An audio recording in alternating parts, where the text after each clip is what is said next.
Weaver. Thank you very much. Thank you very much. Live and direct. There we go. There we go. Ladies and gentlemen, welcome to the Carl Weber Show, brought to you by Cape Conscious Media. We do everything entertainment, from singers, dancers, tap dancers, rappers, poets, everyone. Even if you work in macro, was it your ye? Yes. And tonight, the man, the myth, the legend, guys, ladies and gentlemen, none other. I have to give him the proper intro he deserves. None other than Mr. Brendon Daniels. Hallo julle, dankie. Hallo meneer, hoe gaan het met jou? Ja, nou baie skaam soos ek nou hier sit, maar het gaan baie goed, dankie Karl. Wat sê jy, is glad nie skaam nie? Ja, ek is. No sir, that is a character you are playing. Nou, what now? Ja. Ja, ek is skaam. Errol, the scam one. Gaan het met jou, Brendon? Life is grand. Brendon is Brendon. Is Brendon, ja. Baie mense sê ek Brandon. Ja, Die Engelse mense. it's neither here nor there. Ek is my ma se firstborn. Dat is al wat tel. So, ladies and gentlemen, I said I'm going to give him the props he deserves, the intro he deserves. Brendon Daniels, best known for his roles in movies like Zulu, Farrakhan in Four Corners, I Now Pronounce You, Black and White, the latest TV series, Spinners as Hercules. Yeah, I didn't like that guy. I didn't like him. I managed Tinan. He was heavy. Hercules was heavy, bro. But let me finish this first. Obviously, there's a whole list of movies. He's got a huge body of work, and I'm very proud to say that I starred next to him in a Showmax series called Skemerdans. Inderdaad, yeah. So let's start at the beginning. I'm going to get to that body of work later on in the show. But as I said, I want to get into the crux of it, the meat of it. And I'm going to mention something that nobody knows. Nobody, maybe your wife knows, maybe your family knows. But I know this because ons was maar saam opset. Yes. This is a man of beef stew. He's not for fancy good.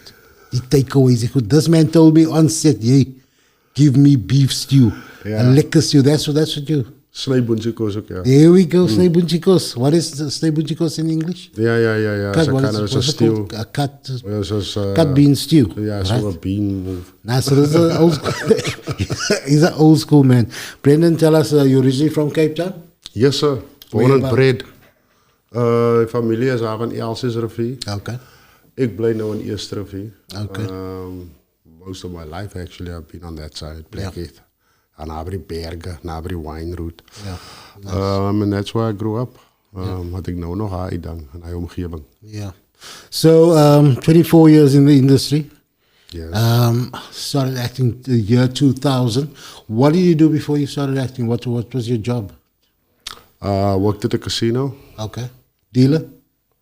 Ik was in die slots. The slots? Ja, ze issue gehad het met jou total wat hulle daar wys. Okay. Dat hulle maar gewoonlik van my geroep. Yo, so om you te was kom a- investigate, om te kyk wat gaat vir wat. Dan ben ek jou handbreek om jou te sê, nou het jy daai geld gespeel. Do you miss it at all? I miss the, I don't want to just say the camaraderie, because at any given stage there were about 2,500 to 3,000 people on that premises during your shift. Yeah. So there was definitely a buzz and a vibe that I miss, yeah. And also it's a great place to study the human psyche. Yeah, absolutely. Without me knowing it, of course. Absolutely. Absolutely. So tell me, let's go back to the very beginning, like Brendon Daniels as a kid. Yeah. Was it something that you always wanted to become? Did you always want to become an actor? Or what did you want to become as a kid? I don't think I even thought it was an option. Yeah. Sy het maar jokes gemaak en sy het maar perform for whatever, but I don't think well, personally for me, I couldn't get my head around the fact that this is something that you can do as much more overseas, you know what I'm trying to say. So I think it's a timing thing as well. I mean, we are the same generation. So growing up in the 80s, we were kids in the 80s. It wasn't an option for us. It wasn't really. Yeah, I mean, I keep on saying this when we do interviews. I mean, we come from a certain mindset that you needed some sense of security and stability. And I was altijd my government job, so it's either teacher, nurse, policeman, army, onderwijzer. And I mean, onderwijzer is a noble profession, but a lot of people tended to see that only, you know, as a avenue that you could pursue, other than going to study in terms of something. Sure. It's a very, I mean, even when I started going into comedy, my parents were very old school. So then this is, how can you, this is not a living. This is not, a man must go out and make a living, you know. You are the only child growing up? No, sir. Youngest of, oldest of? Kijk, jy het my nou mooi vraag. Ek is die oudste van 4 officially, en dan is ek die oudste van 7 unofficially. I like how you say officially and unofficially. It is important to say. Okay, so you're the eldest. Yes. So you had that on your shoulders of being a role model. You must, obviously set the trend for the brothers and sisters and stuff. Ja, maar ek kon ook met baie dinge wegkom en ek is mos nou die oudste, sien jy. I see. You know what I get from you, Brendon? Like just being around you on set. We were actually, I don't even know this, but we were on 2 different productions together. Skimmer Dance, and then Trackers. Okay, cool. But if you blink, you missed me on Trackers. I was a dock worker. Okay. And they cut my word out, and that's fine. That's fine. That's how I start. That's how I start. When I started acting, and I'm the work this year. When I started acting, I only realized then how hard it is, because you guys make it look easy. Acting is the illusion of you're doing it with ease, but to bring that same emotion in 2-3 takes is something else, and you tend to overact. Yes. Yeah, people who don't know, you overact. Yeah. Let's say rakwat. It's just you overact. That's where I gain a lot of respect for actors. As a kid, were you very theatrical? As ons nou praat van Elvis numbers sing, ja. Oh, so you were that child in the film? Ja, so you were that child wat maar die naald opgetel het en dan sit jy dit op en dan tel jy weer die naald op en skryf jy vir die lyrics nie. Want jy gaan mos nou deelneem aan die talent shows. So it's all that kind of thing. So yeah, talent shows, I stayed for it. So I knew I was comfortable on stage, let's put it that way. Yeah. Just for our younger viewers, can you explain when you say tel die naald op, sit die naald neer? Oh yeah, nog reg. Yeah, just pass the comment here with regards to the vinyls that I'm saying here. So yeah, you had an LP, it's vinyl. Yeah. And dan sit jy dat mos nou op die LP player. And then it rotates, but you had a needle that you put it on. Yeah. And that needle will jump over the grooves on my LP so that it can evoke the necessary sound wat jy wil hê. But if you now wanted to write down the lyrics, so kan mos nie van skryf nie. So you listen to that first few bars en haal jy die naald af en skryf jy gewoon, gaat jy daai naald weer presies terug. Exactly. Wat jy opgehou het, ja. You ever try to scratch? Of course. I mean, gepraat van 80s. Ek dink rappers in the late 1980. Oh yeah. Wat so deurgesuivel het na die ore toe en toe het ons moes nou begin bewus raak van DJ, Jazzy, Jeff. En toe het ons moes begin scratch. So ja, ten koste van die Nat King Cole LP. Sure.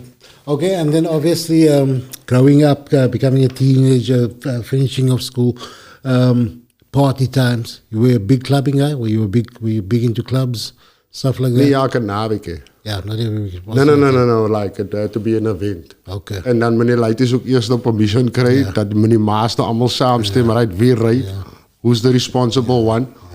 Yeah. But yeah, nothing too hectic because I think I had a healthy friendship circle in the sense that we went hiking, we went camping and clubbing. So it was, it was spread out. It wasn't every weekend in a club. Growing up in the same era, I mean, we was dieselfde partyr. Hiking, camping, playing in the road, all that. It's lost today. Ja, ek bly gelukkig in 'n area waar when it's school holidays, kids are playing outside, they're riding their bikes. It's got that sense of community, eyes on the road. But yes, in general, you are right. It is lost in the sense that you could have that freedom. Waar jy vanaand aangekom het as jy son sak of voor jou pa by die huis gekom het van die week af. The defining moment. You started acting in ads, obviously. That's where we all start ads and whatever. But what was that moment when you realized this is it? This is what I want to do. When you realized, "Hey, ek is goed." Well, I can't say I realized, ek is goed genoeg om my bedryf te betree nie. One had to go on what it was that you received in terms of people chatting to you. It's an interesting thing because, you make up your mind as to when it is that you would want to go for it. Yeah. And that was a specific moment when I went to go see the movie Crimson Tide. And obviously, the character that Denzel Washington portrayed also had that dimension of a guy who was second in charge of a submarine and who challenged his superior on a matter or principle that can either be right or wrong. But it was the first time in my verstand where I picked that up in terms of, having a platform where one can exert that kind of message. It was very powerful. And I knew then it is by hook or by crook, I need to find a way to get onto this particular platform because it will allow me to at least explore those burning questions that I have. But in terms of, a mense journey, hulle sê mos, hulle stuur mense in jou rigting. So then slowly getting into it also has got its own story. And it's quite a beautiful story. So for some people, they find that the defining moment, for me it was on stage. My very first comedy show was on stage, the lights hit me and I had the mic in my hand, the crowd, and that was the defining moment where this is for me. Yeah. Then other people have that defining moment, not doing the thing that they want to do, but watching the thing in a movie. Correct. Yeah. And then also, like I said, Denzel is a powerful. When I go for castings, they always say less is more. Yeah. So when I started, you tend to overact. Did you find that in your younger acting days, and how did you become the actor that you are today? Through friends, through fellow cast members, advice? Yeah, I think we can all be guilty of putting up a performance. Yeah. And I mentioned earlier to take on the persona of Elvis Presley. It's very overt. Yeah. Gyrating of hips and the singing and the performance element that goes with it. But in terms of storytelling, growing up, I always used to listen to radio dramas. Yeah. And because you can't see the people, you just hear it, you form the actions and what it is in your own head. And that is part of the building blocks that suggest in terms of your approach. Yeah. I cannot, however, dismiss the foundation and the basics and the discipline that theatre has afforded me. Okay. And so, and I thought it would be today is a great day to mention the fact, because I don't think a lot of people know this. So I worked at the casino. I was part-time on my agent's books. And in that process, I could go to, auditions for plays, etc. And then I ended up going to do an audition for a play, and the people doing the audition or sitting there in front was Oscar Peterson and Abdurrahman Adams. They phoned me the following week to say that I didn't get the part in the play. Abdurrahman phoned me. A few months later, I went to go an audition for another play which I got, and Oscar Peterson was also cast in that particular play. Whilst we were rehearsing for that play, he sent me to go an audition for another play happening in Stellenbosch. And that kind of set the trend. And the reason I'm highlighting that is Oscar Peterson and Abdurrahman Adams are responsible for so many of the cultivating of the people that we see on our screens today. Yeah. Abdurrahman Adams at Saturday classes for well-known actors like Monique Rockman, that we know. Yeah. Irshad Ali, Oscar Peterson. He taught drama, you know. And there's a lot of people that he sort of guided. And I'm one of those people. Yeah. Sure. So it runs deep. Breaking into the industry. Industry is blowing up now. At the time, 24 years ago, how has the landscape changed? Good question. It was a timing thing, like I said to you earlier. Yeah. It was at that cusp of where people of color had more choices and options in what it is that they could portray. Yeah. No longer just the gardener or the domestic worker or the delivery guy. That world opened up because certainly because of the history of this country, people wanted to know more about this marginalized community. So that's the one element that's, you know, that affords itself to it. When I look at the narrative for a large part of me growing up was white, then there was then obviously the focus moved to a black narrative, but once again the marginalized communities weren't always given the opportunity to represent itself. Yeah. But slowly but surely, obviously, it just stands to reason that with time it would happen. So yeah, it has definitely changed. It helps that we've got a bigger platform now. If you look at a spinners, for argument's sake, those stories now enjoy global audiences. Yep. So yes, hopefully it then would lead me to believe that it would open up or will open up. Yeah. So, like I said, you have an extensive body of work, right? From TV series to movies, to different characters. You played a pastor, was it? Yeah. Or you were one of them. And then you play very, very true to some of our people's lives, like living in impoverished areas, the gangster. You play it very true. You play it very raw, very real. What is your process of getting into that character? Like I've heard the phrase thrown around, method acting, but that is extreme. Yeah. No, I wouldn't want to even touch that. I don't even know what the concept is and how would one approach that process. When I speak to people now or younger people who would want to get an understanding as to how one gets behind thinking, it's about just reporting as to what it is that you see and doing your damnedest to make sure that you try and stay as true to it as possible.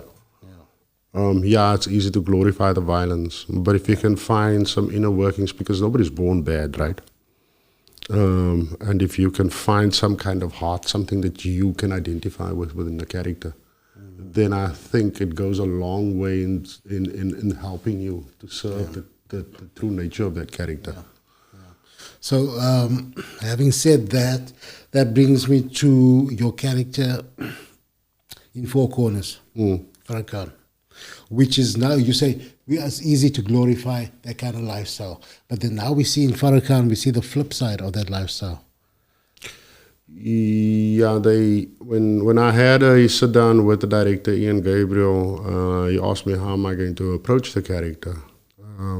And I then, gave it some thought, and I figured that this guy is just a father looking for his son.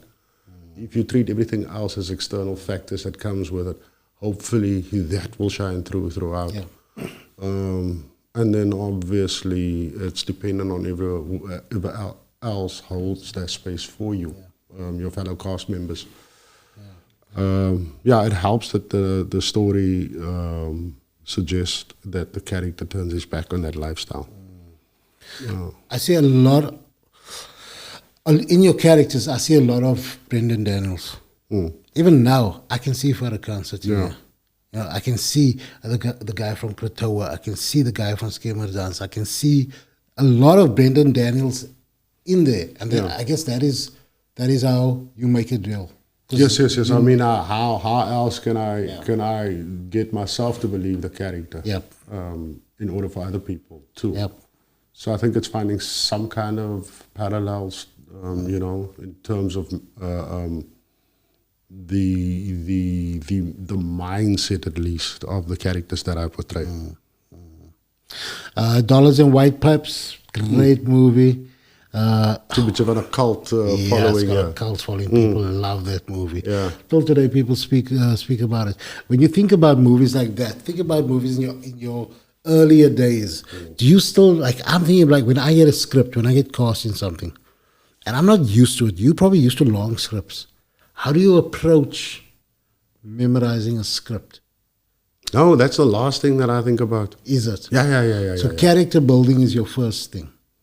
I think the first process, or well, at least once I've read the script and I'm interested in playing the character, and whoever else has now decided, cool, we're gonna cast you. Yeah. A lot depends on that first read through.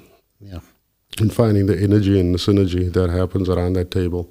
And then also to get to know more, because I mean, there's no way that I can just from reading the script understand where it is that the director would want to take it to. So I'll wait for that process to unfold. Die woorde leer is die laaste ding op my tick list. Yeah. And would you say, for anyone who wants to go into it, like the youngsters out there, people think, but you must have a great memory. You must have a great, amazing memory to remember all this. You know what? A good tip that someone gave me. How do you speak in a conversation? You just reply to what that person's asking you. Correct. So then it just makes sense. When you'd ask me something, what would my response be? Which is the lines. Correct. You know what I'm saying? And I never thought about, because when I started acting, I would, in my mind, I'm in the scene there, but I'm just going over my lines the whole time and I'm not present. And they saw it. Jared Goodall told me, Carl, I can see you're not present in the scene. You're not listening, you're going over your lines in your head. Yes. And you can see someone doing that. En weer eens, ek dink daar is waar theater mense help. Yeah. So I mean, in theater you get to rehearse 3 weeks, 4 weeks if you're lucky. So, the words almost comes automatically. So much so that you have to unlearn it for opening night so that it doesn't look well rehearsed. Yeah. But then allow for yourself to be present, because on any given night, I can forget my line and then you'll have to pick it up. But you're not going to be able to do that if you're not present, So, easier said than done. But it's repetition, like anything else in this world, I think. Yeah, I learned with comedy also, so you're doing an hour and a half show, hour 15 minutes, and people say, how do you remember? So my process would be keywords throughout my set. So one word will lead me into a full story. And that's how I remember my full set. Yeah. So I'm not remembering every single word. I'm just remembering 10 words, which is 10 different jokes. So, yes. That's a process for me. Kratoa, one of my favorite all-time. I love that movie so much. There's a lot of culture in there, a lot of cultural references. That is not out of your wheelhouse, but I've never seen you in a character like that. Yeah, I mean, expel indigenous, so I don't know, we don't always get the opportunity to play that character. We don't. How was it? How was the experience? Yeah, it was in doing that. Well, yeah, it had its don't want to use the word process, but it was that thing that you were in it and you're living something that you've only heard of. Let alone it being taught in our schools, It wasn't. So then that revelation, and now you having to portray it, obviously, it was something that you psychologically had to get over, but at the same time also be aware of what is it then that you are reporting on now, or what is it that you're trying to say now, and who you're having that conversation with. Because I'm not necessarily happy with the fact that, when I first read it, it had elements of the First and Second Khoi Dutch War. Yeah. At the end of the day, when we had the shooting script, that was omitted. So how does one feel about that, And who guides a process of telling a story and still going for the truth? Yeah, it is Kratoa's story, and so we're trying to stick to a truth. Yeah. But yeah, I think it was that psychology of having to get over something that you are now hearing and now getting to reenact and making sense of it within it all. But yeah, it was definitely interesting to go there, and I would like for us to tell more stories from that particular era, and to show, the people that it represents. The process of filming that, where was it shot? Was it in Agulhas? Yep. So you're out in the sun all day. Yeah. It's taxing, physically taxing. It's exhausting. Yeah. I mean, I know on set it can go up to 11 hours a day, 10, 11 hours a day. So, I mean, just that, so it's a mental exhaustion and a physical exhaustion as well. So you have to be physically fit and mentally fit as well. Ja, weer eens theater, dank je. Help je om je fit te houden. So a lot of actors started out in the theater. And then brings this question I wanted to ask. So in acting on screen, less is more. It's not the same is not true for theater.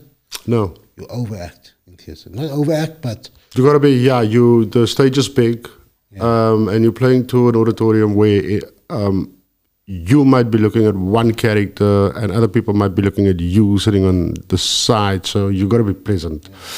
And not overact per se, but even in vocalization, when you're vocal, when you've got to project. It's slightly bigger than what we would have a normal conversation with, because how are people going to hear? So I've got a lot of personal questions on myself, but I want to get into your body of work. So, skimmer dance. I had a lot of fun doing skimmer dance. There you didn't play a Hercules or Farrakhan. You played a husband just trying to make ends meet. Yes. And I played the villain. Yeah. What is your favorite role to play? Do you like playing the bad guy? There's something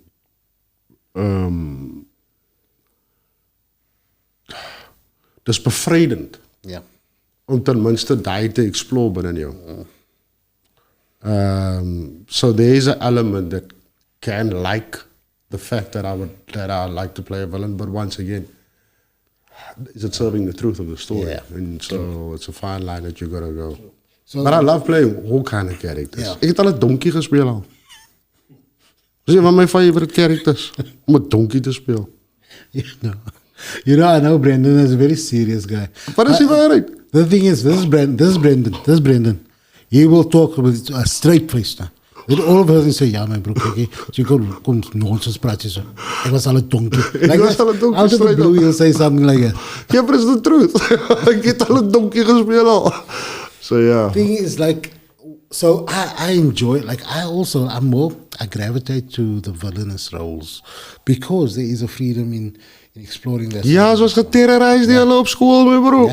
So now we become them, Yes, but once again, waar kom hulle vandaan? Yeah. It's the question as to hoekom is this as us? That's the thing. Yeah. So it goes back to the saying that no one is born bad. It's circumstances, environmental circumstances, your household circumstances, Yes. your upbringing. Some bad choices ook net.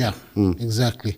But I enjoyed skimmer dance. It was, we shot it in Galaxy. Ja. Daar ooit vir Galaxy in die daglig gesien al. Yeah. And we were there for long. And it was my first big production. I had so much fun just being with all of you guys. And just like, I was so nervous. Maar julle is net cool. Die man praat van Koolbree. So, yes, Brendon, Koolbree. I'm learning lines here. And this brother is just cool. Maar weet je wat is quiet? Snijboentje, Brendon. But it was such a learning experience for me, man. On everyone's lips at the moment, Spinners. Spinners has taken the country by storm. Hoeke ding sê ek al. Why? Because it's real, it's happening, it's so relevant. Yeah, but it's a bunch of kids, right? As kids. And immediately is op die kinders se kant om te kyk. Yes. So this is what I was going to say. It's a bunch of kids where in all our other productions and movies and films, there's not a lot of kids don't feature so much. Yeah, and you're asking the question as to why, why don't you? I mean, there's now a few that has come out on our platforms where it visits schools specifically and what goes down in schools and elite schools, etc. But we grew up with the Goonies in, that particular era where there's kids that's being used as a vehicle for us to meet interesting people and characters, and then obviously the challenges that you face. Mm-hmm. Well, how did you enjoy playing Hercules? I mean, before you answer that, I saw Hercules struggle with the character of Hercules, struggle between self-perseverance and self-preservation and loyalty. I saw him go between that two a lot. He wanted to survive, but he wants to be loyal to this guy, to Damien. Yeah. And that's his character, right? He's loyal till the bitter end. Yeah, because I think without that, what else does he have? Yeah, what else does he have? And I think that is a scenario that sort of plays itself out in those characters that we find within our communities. Yep. The loyalty is the only thing that they have, and they wholeheartedly believe in it, till the death, literally. Because I think it's that thing about at least I mean something to someone. Yeah. So where does that stem from? That comes for any person. So let's go to gangsterism. Where does it stem from? It comes from I think it's born from poverty, right? Where you don't have much, and you see this drug lord or this gangster riding around in his BMW, and he gives you a 50 rand, and you just think, you start idolizing this guy. And there starts the loyalty towards this person, because they are giving you as a hand to mouth, they are giving you a loaf of bread, they are giving you a hope to become something, right? And then a lot of our kids fall into that trap, and they feel indebted to these guys, and there comes the loyalty. I'll fight till the end for this, bro. It will only snag, you see, but luckily for me, and this is the one thing, if the parenting for whatever reason is absent, because wie is ek om te sê, but if there is that first line of discipline, if that is not there, chances are of somebody finding loyalty somewhere else and being disciplined by a structure that is not necessarily good for them will take its place. Ek was pak gegee, bro, dag in en dag uit. And it is that thing about discipline was instilled, and there was just somebody who said, your loyalty lay nie daar nie, your loyalty lay hier. And it's something about options, I think. Yeah. Or you feel that you don't have those options. Yeah. So, I mean, like, I'm looking at 2 different characters in your movies. Let's go to Dollars and White Pipes. You played Arab. Yeah. Right? Then you played Hercules. You played Farrakhan. So I almost see Hercules being the before and Farrakhan being the after. So there's a whole story, like, it's almost like a lead through. But then we go to your detective, where you become a detective again. So there's a vast array of characters that you play, from a donkey, soos jy gesê het, tot 'n predikant, to a gangster, to a detective. What's next for Brendon Daniels? Where to from here? I mean, out of South Africa? Is that an option? Well, ja, ek sal buite gaan werk, maar ek wil terugkom. Meaning, like, I'll fly out if they want me to fly out and go shoot wherever they want me to break. But you want to yeah. You're not one of those people that will leave the country behind? I suppose if you grow up, you harbor that idea of wanting to be, internationally famous. But my question is, what narrative are you participating in? What is the story that you would like to be a part of telling? Yeah. And how can you not want to tell your stories here, especially now, like you say, things is opening up. It seems like there's a vested interest in both the industry players to make sure that our story gets out there. So, I'll go and shoot wherever. But so immigration is not a thing for you? No, sir. No. And I mean, ek dan net al die papierwerk dat my kop, daar het my kop nie los daai. Listen, I say unseen. I'm saying I'm seen. Unseen. I haven't seen it yet. You're in unseen here. I've got White Lies. White Lies is quite recent, eh? And there you play a detective as well. Yeah. Right. There was the Spoorl was this year. Yeah. I've got Blood and Water. You in basically everything. You're in everything. Sons of the Sea. Yeah. That is Nantle's one of his favorites. Ah, where? Sons of the Sea. I haven't seen it yet. It's unseen to me. Okay, cool. So you see how your series even unseen. That means I must go see Sons of the Sea. It's all connected. Dis jou process, dit jou keywords. Check here, I've got a question with regards to Sons of the Sea. Yeah. Before the movie.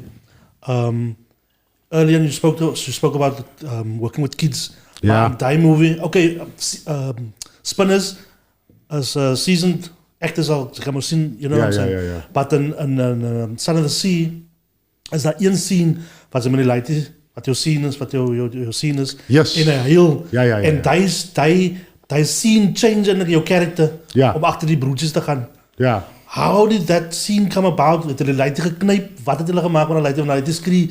Mami, en ek het actually afgesit because ek kan dit gehinder toe kom ek weer terug na die movie toe. How did that happen? Hy was net moeg aan die einde van die dag. En het klinkt nog snaaks, but it kind of assisted.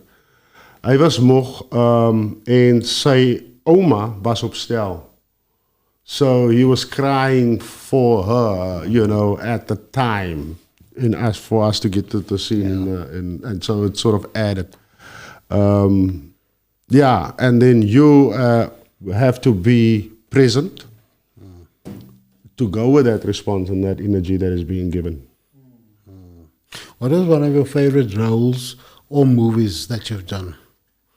What would be the one, if you had to tell the people listening now, listen, you must go see this movie of mine or this series? What would be the one that you most enjoyed playing? What role was it? Yeah, it's less of the role that you enjoy playing, or the most challenging, and more of the type of message that I would have wanted people to see more. And it was a theater piece. Okay. I played a character by the name of Adidas in the plays in Roeland. I saw that one. Yeah. I saw that years ago. Yeah. And it tells the story of the number. Yes, but it also just tells you as to how quickly you can find yourself, because I think the essence for me there was, here you have Francie, who is now found guilty for culpable homicide because of a motor vehicle accident, and in that flash his life changes. And what is so interesting about it is that no matter how he was prepared for life, he wasn't prepared for that kind of life. And not his degree or his affluence or his white privilege gave him any kind of benefit within his surroundings. So it's more, to me that thing was almost about language as much as about it as to how we use language. I saw that, and I would love to see it again. I'd love more people to see it. Because people spoke about it a lot. And a lot of people said, but where we were at, it was a theatre production that we watched. I'm looking here, the Boland Moorde. I like that as well. That's also one of his favorites. There's Vallei van Sluiers. I now pronounce you, Black and White. Is that a comedy? Yeah, that's Krots? As a comedy, yeah. So it's a romantic comedy. I don't see you in comedy, but now you are going over into. Would you like to do more comedy?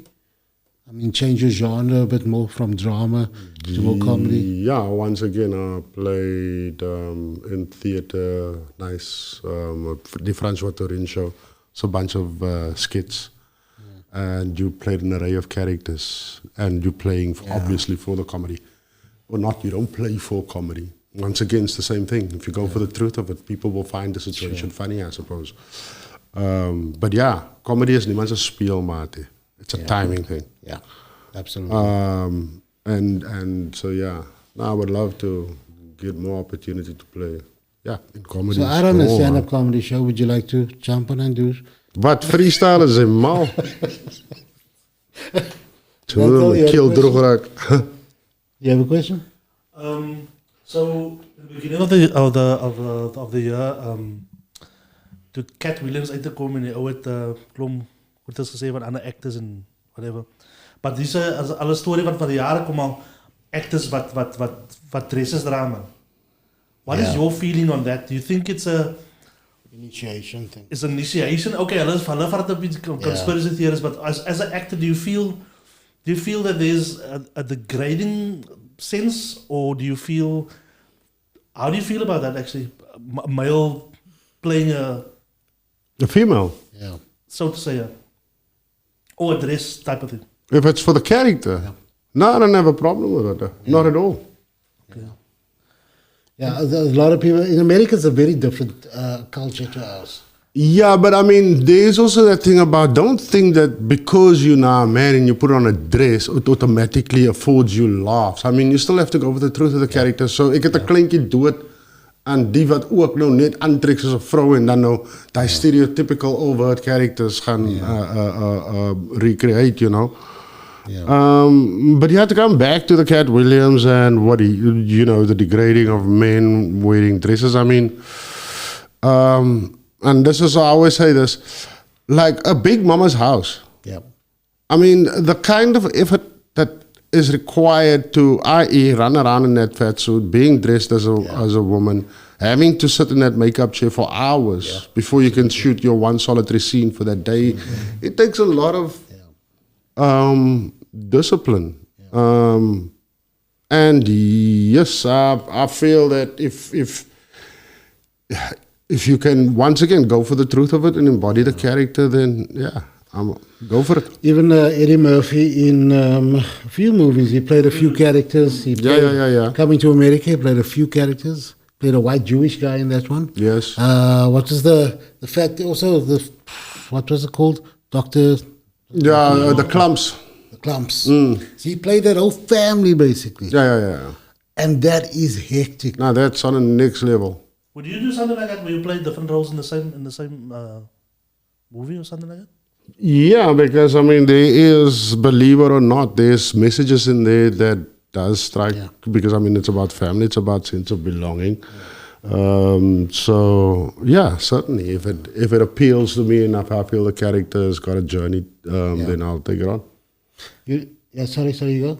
So is there such thing as taking on a role that's risky, that could fuck up your career going forward in South Africa? Is dat so 'n rol wat mense jou nooit weer sal? Is our industry big enough? Because you were brave enough to play like even a cowboy man. Yeah. You know what I'm saying? Something totally out of what you know what I'm saying? So is daar miskien 'n rol wat jy sal as 'n actor nie sal vat nie want dit is bang for the future bookings and stuff like that? No, I think once again we as a South African audience are so informed that your suspension of disbelief.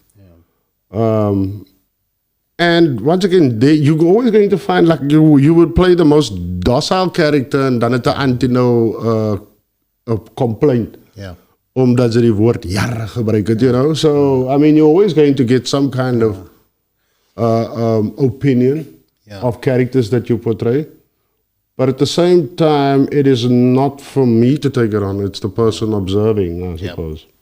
So what happened to me with Skimmer Dance, I played that gangster, drug lord. And there's a thing with our people, some of our people. They cannot differentiate between the character and the person. And I got messages, people telling me, yo, you were the comedian the other day, no for drugs. And, you know, so it's like they can't set the character aside. Yeah, but it also speaks to the fact that people are so hungry to be represented. So much so that you tend to not want to differentiate between what is real and what is not. Because at least it's in representation. But you then buy into it to such an extent, yes. How important do you think portraying there's a lot of people, I speak to, say we need to move away from this gangster portrayal. And we as colored people, we are more than gangsters. And yes, we are more than gangsters. Are we more than drug users? And we are more than that. But how important is it to portray these characters still? Yeah, because they're still there. They are still there. Yeah. So I think you're going to keep on addressing something that is still there. So art imitates life, right? Ja, ek is nie so bevoegd om so 'n stelling te kan maak nie. All I know is that the art has always been a reporter of. Yeah. And it depends on what it is that you want to take note of. Would you say art is a mirror of reality? Yes, you keep up a mirror, and society will take from it what they need to take from it or take what they want to take from it. And therefore there is a responsibility as to what it is that you portray and how you portray it. Do we have typecasting in our industry? Is our industry big enough for you to be typecast? Yes, I mean, the globe suffers with that.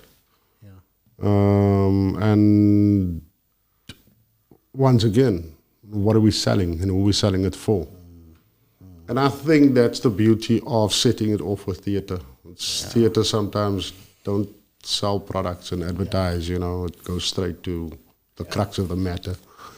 One thing I've learned today, just in this last hour, about you and about a lot of actors, they always go back to theatre. It's like it's their first love. And I find that I hear you speaking fondly about theatre.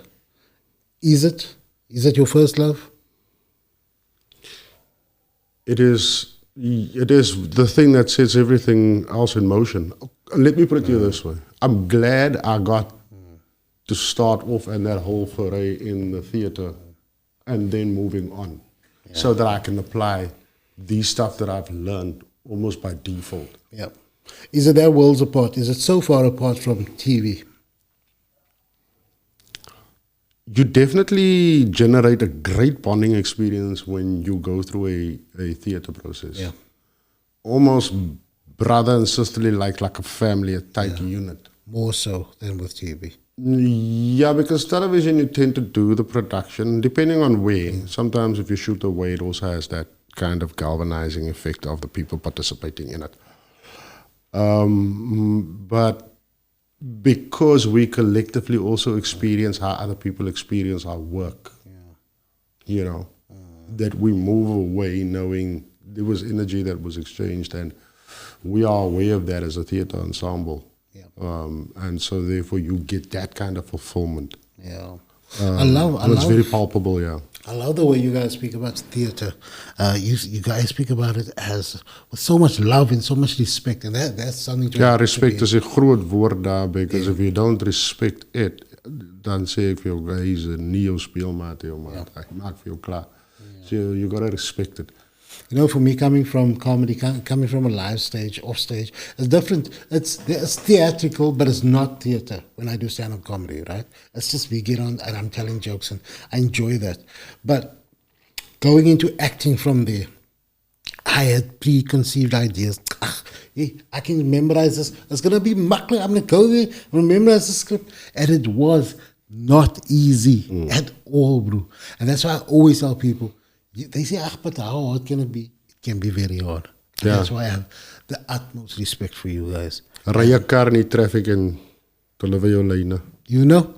So that's what I'm saying. It's like, Brendon Daniels, I have the world of respect for you. You're doing great things. I want to see you do more things. I want you to bring Farrakhan back. Soma Farrakhan, then you play Farrakhan's brother Hercules. Dan kom Arab so en hier kom 'n donkie ook in. Lekker man. Everybody sit down and eat ons snee kos and lekker man. So guys, thank you so much. We got some messages. Shahid Carlson says showtime.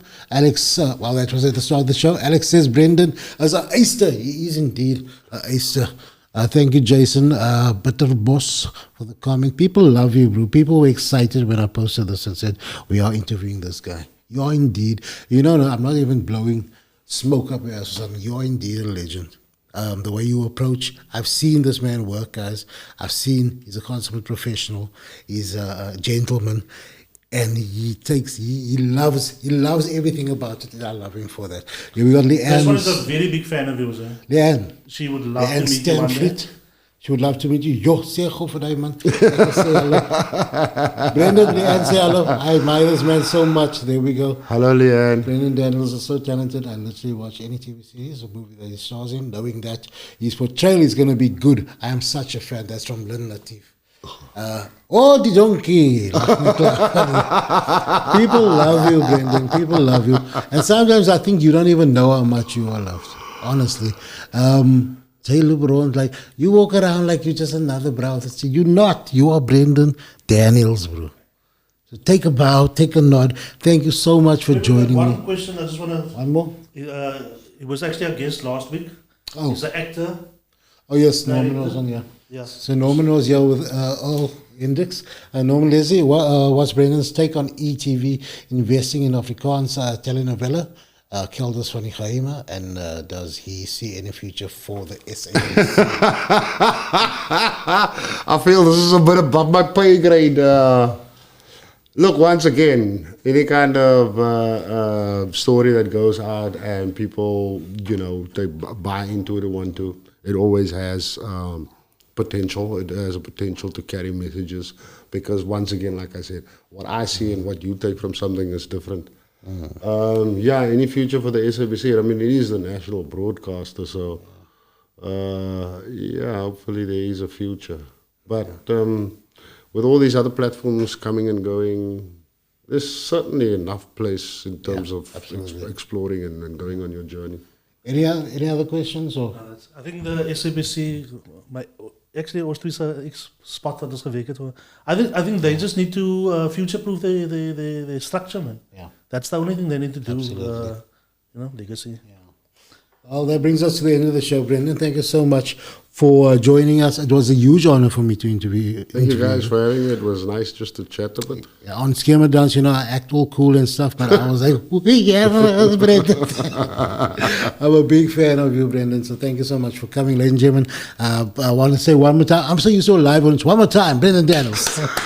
Well, thank you so much. That's the Carl Weber Show. Join us next time again. Brought to you by Cape Conscious Media. Pew, pew, pew.